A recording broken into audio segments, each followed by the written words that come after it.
Hello there, kia ora. Did you know our mainstream media has at its disposal a really simple tool that would actually mitigate the harm that people like Brian Tamaki or groups like New Zealand First are causing and aiming towards our rainbow communities? And all they need to do is not use it. It's called deplatforming. Now, there are two versions of deplatforming. There's the one where you take somebody off a social media platform entirely so they can't interact, and there's issues there around freedom of speech and freedom of expression. And for some platforms, like Twitter, for example, it has to be really extreme for it to be removed. But in terms of media, well, that's a little bit different because media works across multiple different outputs. So, whether or not you're looking at something on television, for example, and then watching the post that shows up on Facebook, those are different ways to platform somebody that could be harmful. And we can see that, well, pretty clearly actually with Brian Tamaki. For example, News Hub on Tuesday interviewed him after the Destiny Church members attacked the rainbow crossing that they had in Gisborne and painted it over white. And his interview response to the question, is this going to happen again, was, look at the smile and look at my face. My followers know what that means. That's really clearly coded dog whistling to his followers, saying he endorses this kind of action. He wants to see it happen again. And then on Thursday morning, we saw the exact same thing happen again in Tamaki Makaurau at Karangahape Road.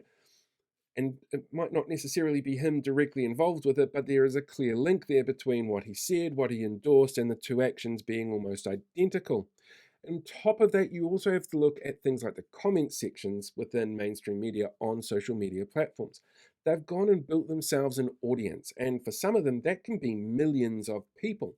But the comment sections there, while they're not necessarily going to be seen by everybody, are going to be seen by some people.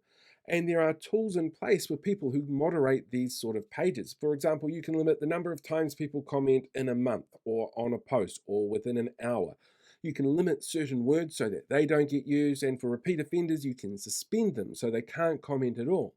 Doesn't mean that they can't access the information, doesn't mean that they can't share it on their page and still spout whatever kind of bullshit they want to spout, therefore not limiting their freedom of speech at all.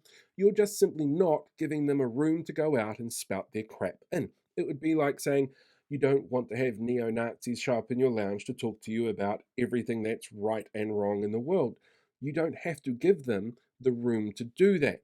And it is really important that we actually acknowledge a link between online hate speech and offline violence. The Royal Commission of Inquiry into the shootings in Christchurch really solidly connected the two and said it was really specifically linked. So we know for a while now that this is a really big issue. Research done a couple of years ago as well out of the States actually found that by deplatforming particularly hateful comments and particularly hateful users and media producers, it actually kind of cooled the temperature of the room a little bit. The followers tended to be less nasty, they tended to get less angry, and their rhetoric tended to be less hate filled because the people who are amping them up, who are sending them dog whistles, aren't able to do that anymore. So while I'm saying media don't necessarily have to go and interview a specific individual or group to get their sound bites, they could just ask for a statement, for example. It's really important that our media knows the power that they've got to play here, but also that we as an audience know the power that media has to play and the kind of rhetoric that individuals like these idiots who are commenting on Facebook posts, just how distasteful it is and how dangerous it can be and what the outcomes are if we're not careful about it. And as I said, when it comes to outcomes, look at the Christchurch inquiry because that's the most extreme outcome that we could be looking at, and that very much follows the pattern of online hate being platformed, not being removed, leading to offline violence.